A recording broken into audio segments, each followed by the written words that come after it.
Pozdravljeni, dragi otroci, dobrodošli v mojem knjižnem kotičku. V današnji zanimivi ter zelo poučni pravljici bomo spoznali Borisa, učenca, ki s svojim neprimernim vedenjem vsak dan spravlja v zadrego druge učence. In prav nihče se mu ne upa postaviti po robu.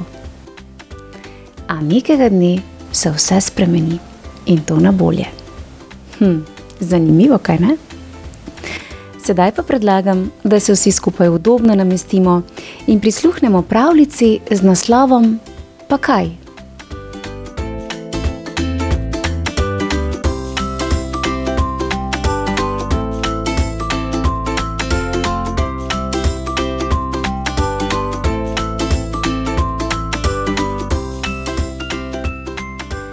Na šolskem igrišču Boris s svojim vedenjem terorizira vse prisotne.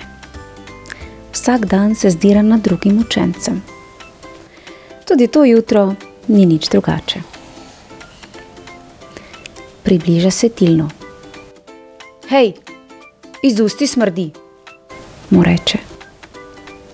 Tilen zardi in si z roko pokrije usta. V razredu ves dan ne spregovori niti besede.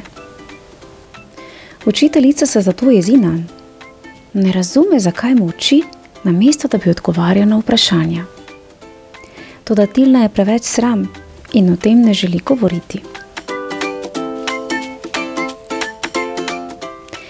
Naslednji dan se Boris spravi nad Mijo. Kako grda si s svojimi repki. Mija postane sardeča obraz. Razpusti si svoje repke, ki jih je ljubeče naredil očka. Ob koncu šolskega dneva si izmisli izgovor, samo da ji ne bo treba očetu povedati, zakaj si v resnici razpustila lase. Naslednji dan Boris užali Gabriela. Ne znaš si zavezati vezalk na čevljih, prej neumen si za to. Gabriel zardi in naglo zapusti igrišče. Zateče se v učilnico. Nikoli več ne bo za v šolo obuv športnih copat z vezalkami.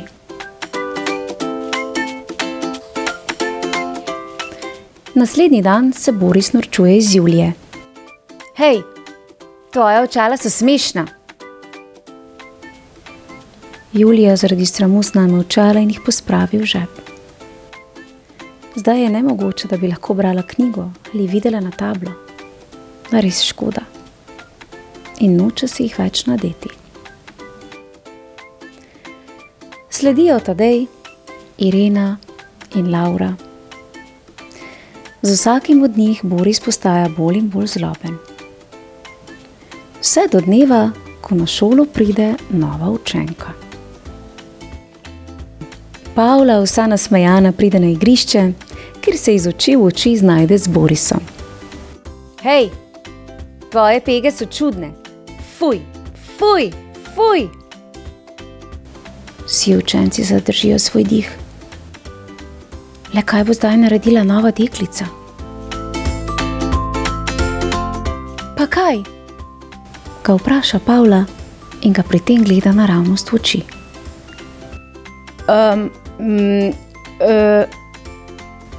Boris je tako presenečen, da ne ve, kaj bi rekel. Pavla skomigne z rameni in gre naprej svojo pot. Naslednji dan Boris opazi, da se Pavla pogovarja z Andrejem. Približa se mu. Hej, tvoja trenirka je res odvratno grda, sklikne Boris. Pa kaj? Odvrne Pavla, ne da bi povesila pogled. Kar se tiče Andreja, je rdeč kot rdeča pesa, vendar se ne umakne in ne odide, da bi se preoblekel. Vsi na igrišču ga opazujejo in zadržujejo svoj dih. Naslednji dan Boris vidi Pavlo v pogovoru s Cirilo. Hej, Ti si tako suha. Pavla pogleda svojo prijateljico. Cirila se vsa trese, vendar mu odgovori: No, pa kaj? Boris je besen in odide. Vsi na igrišču ga z velikim zanimanjem opazujejo. Naslednji dan se Boris odloči, da se bo spravil nad fanta, ki ni Pavlin prijatelj. Približa se Benjaminu. Hej, pozabil si zapeti zadrgo na svojih hlačih? Zavpije. Benjamin zardi od sramu in pogled spusti k hlačam. Toda preden lahko reče eno samo besedo, vsi na igrišču zakličejo v en glas. Pa kaj? Boris, ves osramočen, odide. Ko se tisti večer vrne domov, mu ob vhodnih vratih pot prekriža njegov veliki brat. Hej, malček, tak si kot palček. Pa kaj? Odgovori Boris. Ne da bi še naprej posvečal pozornost svojemu bratu, Boris stopi v hišo in poišče tolažbo v objemu svojih staršev. Jutri bo zanj velik dan. Vsem učencem se bo opravičil za svoje grdo vedenje. Upa, da se bo s katerim od njih tudi spoprijateljil. Ja. Zanimiva, predvsem pa poučna zgodba o tem, kako se je v določenih trenutkih potrebno postaviti zase. Borisove nesramne besede so se dotaknile prav vsakega. In res njegovo obnašanje nikakor ni primerno. Sicer pa smo tudi ljudje med sabo različni in ravno te razlike so tiste, ki nas bogatijo. Sicer pa kot vedno sama pravim, lepa beseda lepo mesto najde.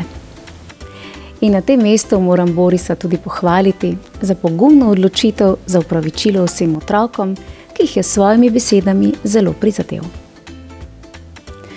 Otroci, mojim knjižnim kotičkom pa lahko prisluhnete še eni podobni pravljici z naslovom Šerif Bobby, v kateri boste spoznali ubogega brezzobega šerifa, ki pa se je po robu postavil najhujšemu zločincu.